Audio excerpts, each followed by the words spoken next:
In 2022, a small community in West Palm Beach was rocked by one of the most shocking scandals imaginable. A preacher and his wife's bridesmaid conspired to murder her so they could be together.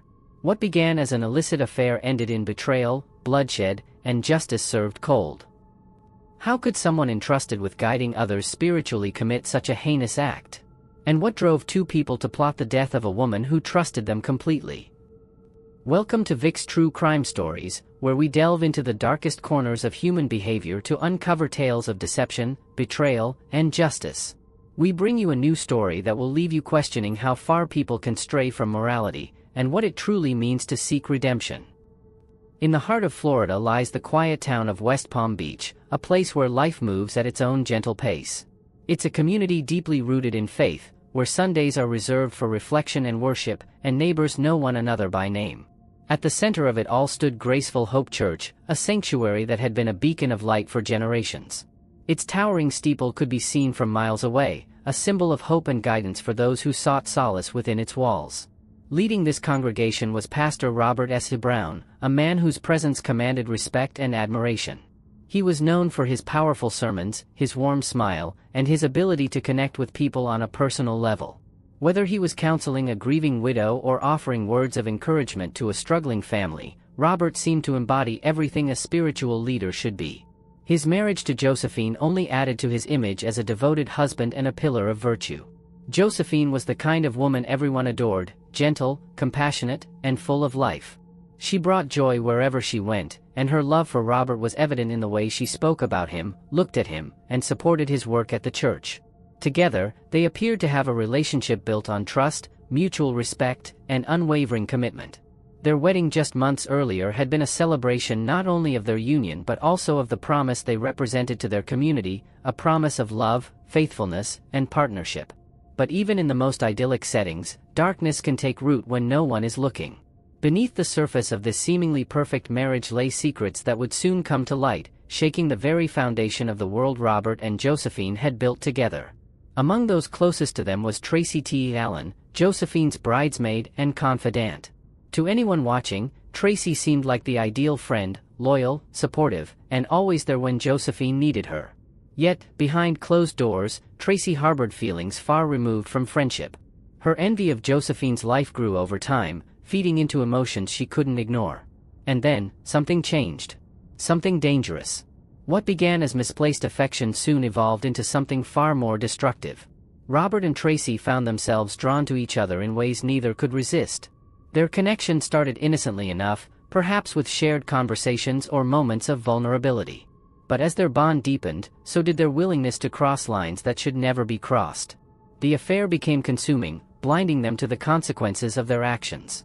They convinced themselves that what they felt for one another was real, that it justified betraying the people who loved and trusted them most. As their secret grew, so did their desperation. The weight of guilt pressed down on them, yet instead of stepping back, they made choices that would alter countless lives forever. What started as an illicit relationship took a turn that neither Robert nor Tracy could have imagined when they first gave in to temptation. Their desire to be together led them down a path filled with calculated decisions and chilling intentions. For Robert, the man who preached about morality and forgiveness, the irony of his actions would later become impossible to ignore. And for Tracy, the bridesmaid who once stood beside Josephine vowing to support her, the betrayal cut deeper than anyone could have anticipated. The events that followed would leave an entire community searching for answers. How could two individuals entrusted with so much trust and admiration orchestrate something so cruel? What drove them to make choices that defied every principle they claimed to uphold? These questions lingered in the air long after the truth came to light, leaving scars that may never fully heal. This story is about more than just a crime. It's about the fragility of trust, the length some will go to for love or lust, and the devastating ripple effects of betrayal. As we peel back the layers of this tragedy, prepare yourself for a journey into the minds of those involved. You'll witness how easily deception can weave itself into the fabric of everyday life, and you'll understand why this case continues to haunt those who hear it. Stay with me now, because what comes next is a tale of passion, obsession, and ultimately, justice served in the wake of unimaginable loss. Pastor Robert S. Brown was a man who seemed destined for greatness from the moment he stepped into Graceful Hope Church. He had an undeniable charm, a way of making people feel seen and heard, as though their struggles mattered deeply to him. His sermons weren't just words, they were messages that resonated with the congregation, touching hearts and inspiring change. Over time, he became more than a pastor, he became a leader, a confidant, and a symbol of hope in West Palm Beach. People admired him not only for his faith but also for the life he appeared to lead alongside his wife, Josephine. To those who knew him, Robert was proof that goodness still existed in the world. Tracy T. Allen, on the other hand, was someone everyone trusted without question. As Josephine's bridesmaid and closest friend, she had been there through thick and thin. She helped plan the wedding, stood by Josephine's side on her special day, and celebrated the joy of seeing her best friend find happiness with Robert. Tracy presented herself as selfless and supportive, always ready with a kind word or a listening ear. But beneath her cheerful exterior lay feelings she kept carefully hidden, feelings of envy, longing, and dissatisfaction. While outwardly she cheered for Josephine's happiness, inwardly, she wrestled with emotions she couldn't quite name. The affair between Robert and Tracy didn't happen overnight. It started subtly, almost innocently, during the whirlwind of wedding preparations. There were moments when their paths crossed more often than usual, late-night discussions about seating arrangements, whispered jokes during rehearsals, shared glances that lingered just a little too long. At first, neither of them thought much of it. After all, they were simply working together to ensure Josephine's big day went perfectly.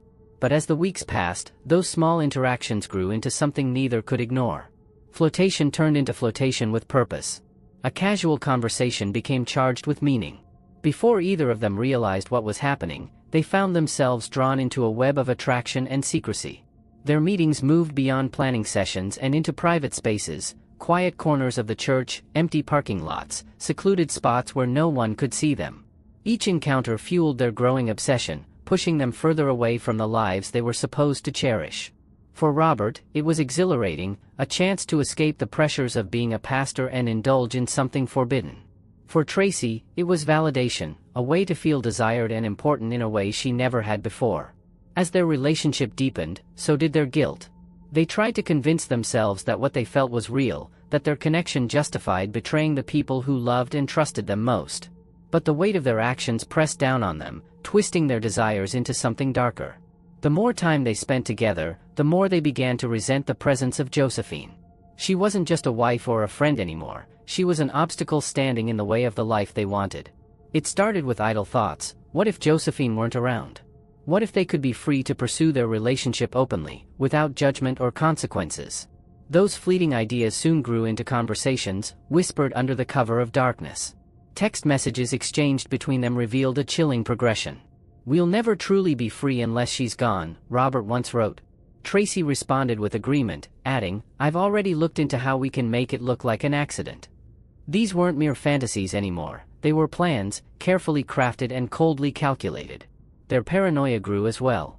Every creak of the floorboards, every unexpected phone call, every glance from a neighbor made them fear discovery.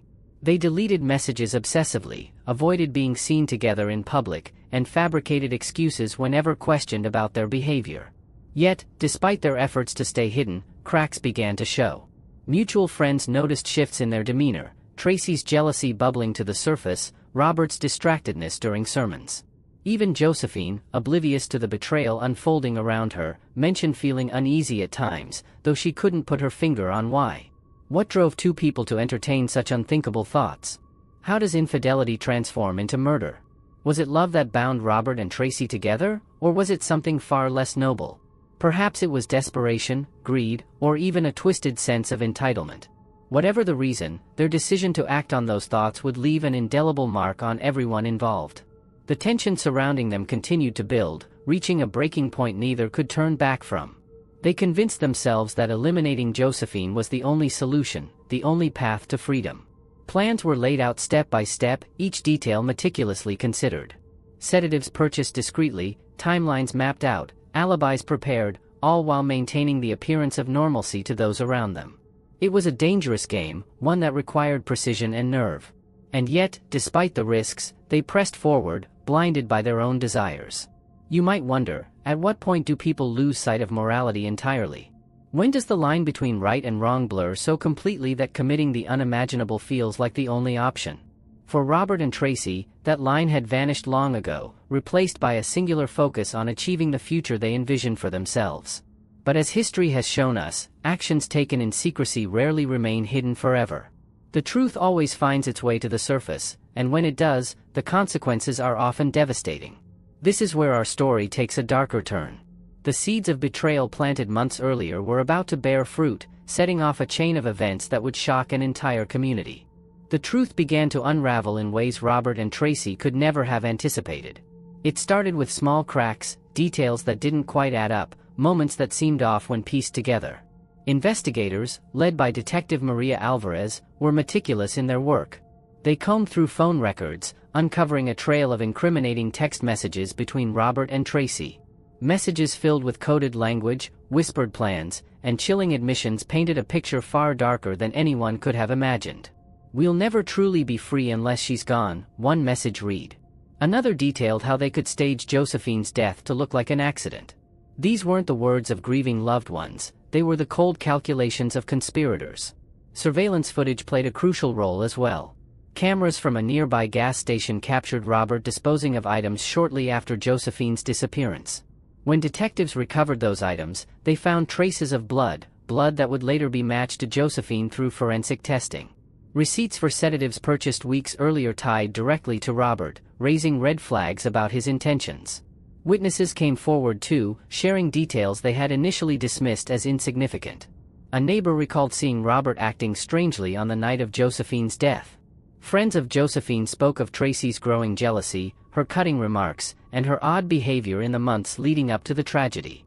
Each piece of evidence was like a thread pulled from a sweater, slowly unraveling the carefully constructed lie Robert and Tracy had tried so desperately to maintain. And then there was the night itself, the night Josephine lost her life. Investigators pieced together the horrifying sequence of events.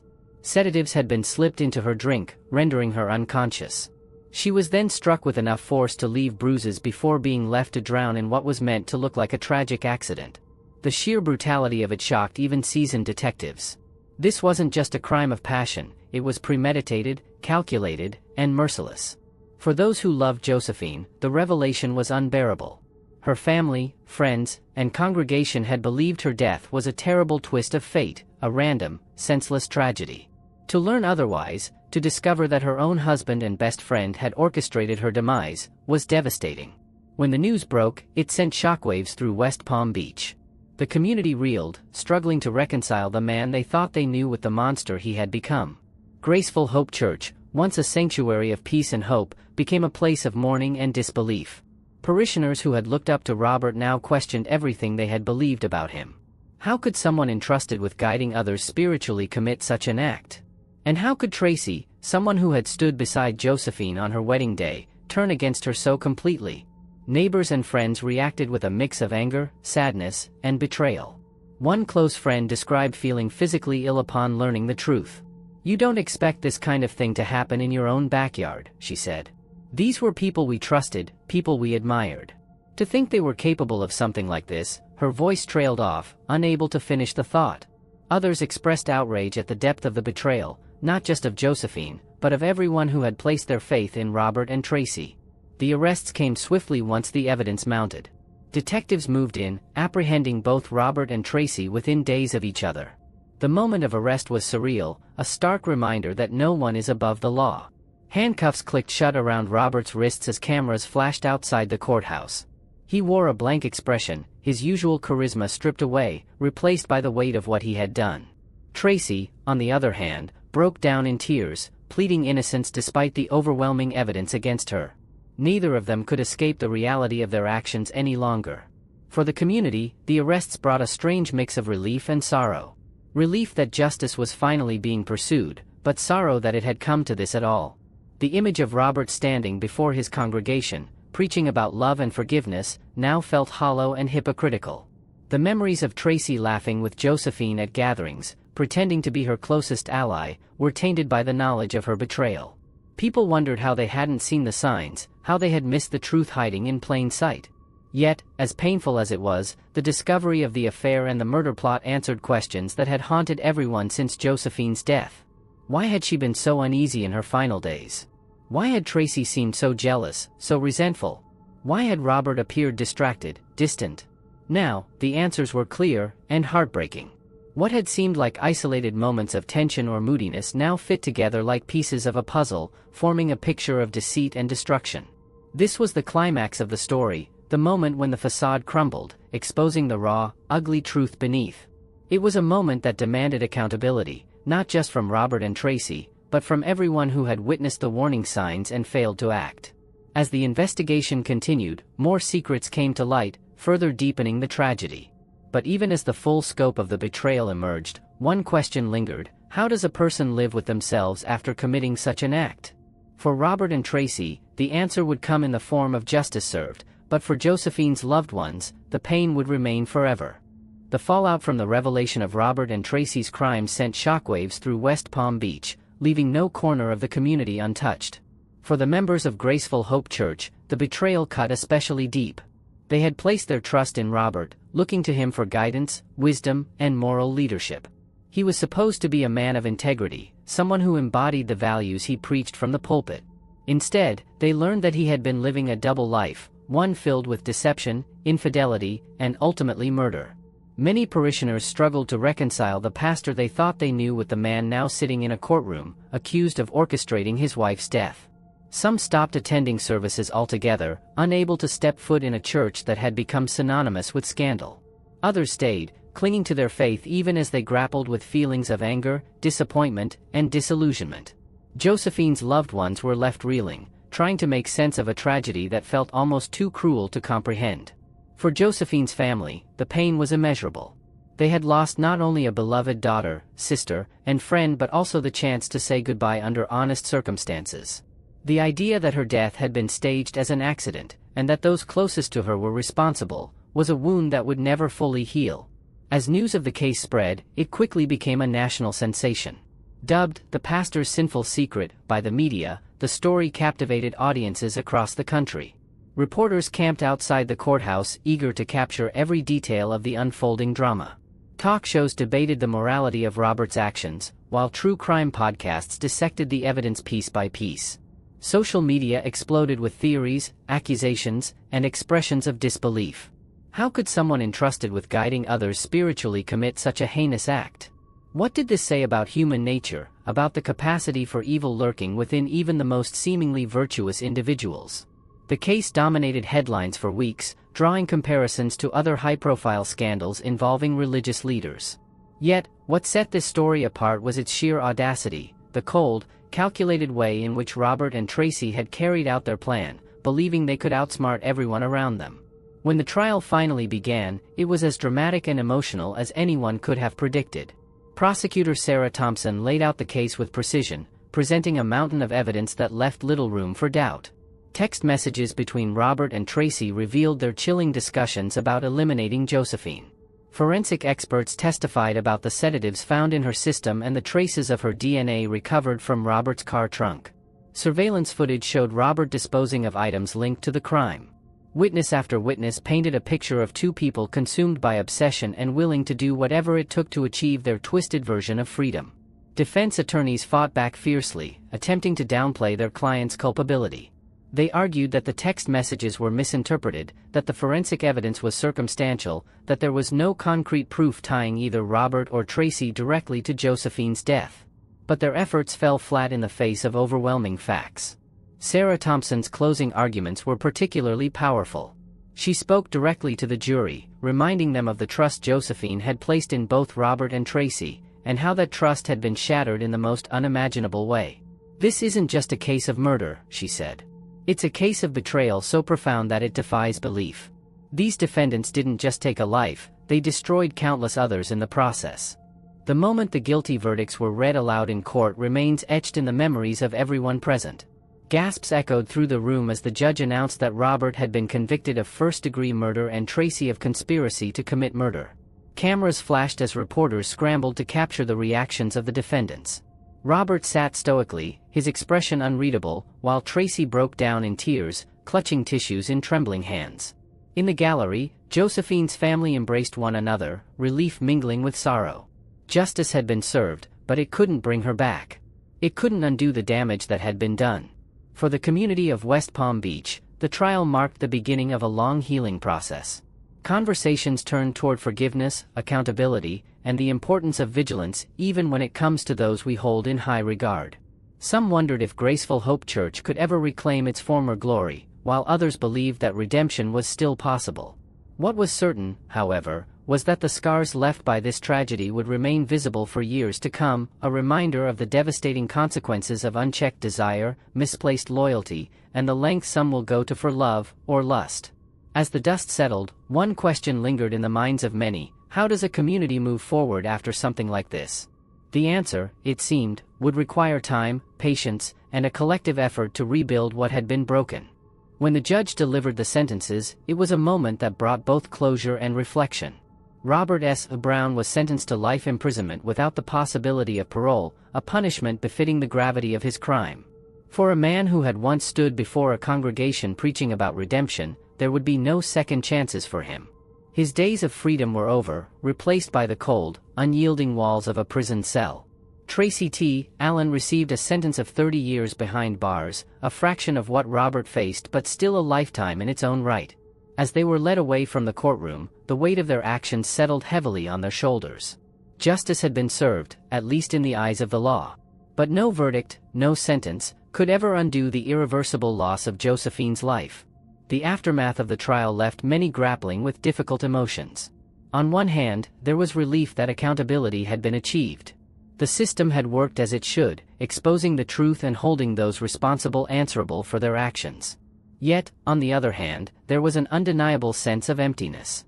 No amount of legal retribution could bring Josephine back or erase the pain her family and friends endured.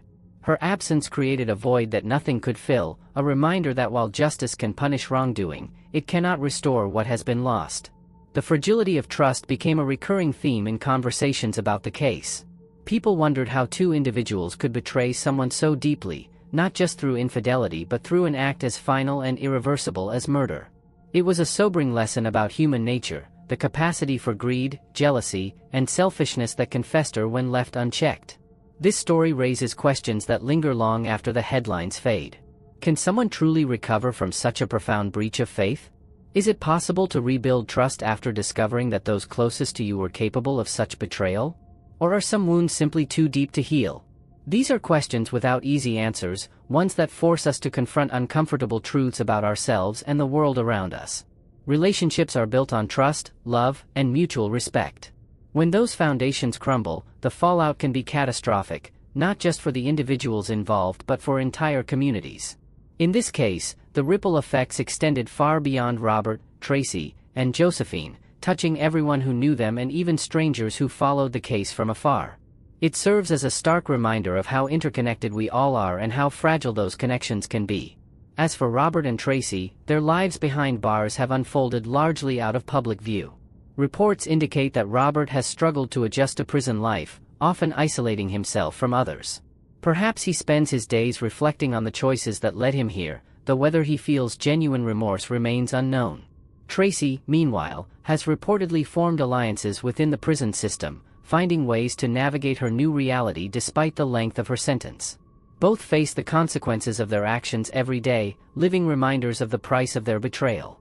Yet, no matter how many years pass, they will never escape the knowledge of what they did, or the lives they destroyed in the process. And then there is Josephine. Though she is gone, her memory lives on in the hearts of those who loved her.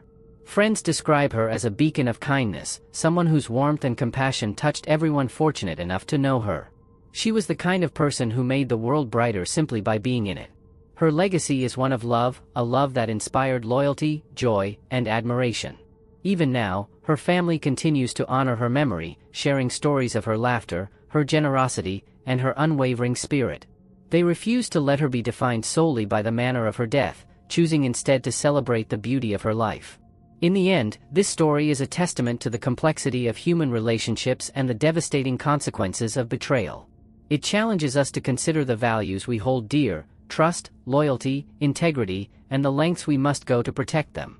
While justice has been done, the scars left behind will remain for generations to come. And perhaps that is the most poignant takeaway, that while people may move forward, they rarely do so unchanged. For the community of West Palm Beach, for Josephine's loved ones, and for anyone who hears this tale, the lessons of The Pastor's Sinful Secret will endure, a haunting reminder of the darkness that can lurk beneath even the most polished surfaces. Thank you for joining me on this journey through one of the most heartbreaking and shocking true crime stories I've ever encountered. If you're sitting there as stunned by these events as I am, I'd love to hear your thoughts. Leave a comment below. What stood out to you most? Do you think justice was truly served in this case? Or do you believe there were moments along the way where this tragedy could have been prevented? Stories like this remind us how fragile trust can be and how quickly lives can change when that trust is broken. Your perspective matters, and I always appreciate hearing from you. If you enjoyed this episode of Vic's True Crime Stories, I hope you'll consider liking, sharing, and subscribing to the channel. It means so much to me to have your support as we explore these gripping tales together. And if you're hungry for more, don't miss our latest episode. This one will leave you questioning everything and everyone involved.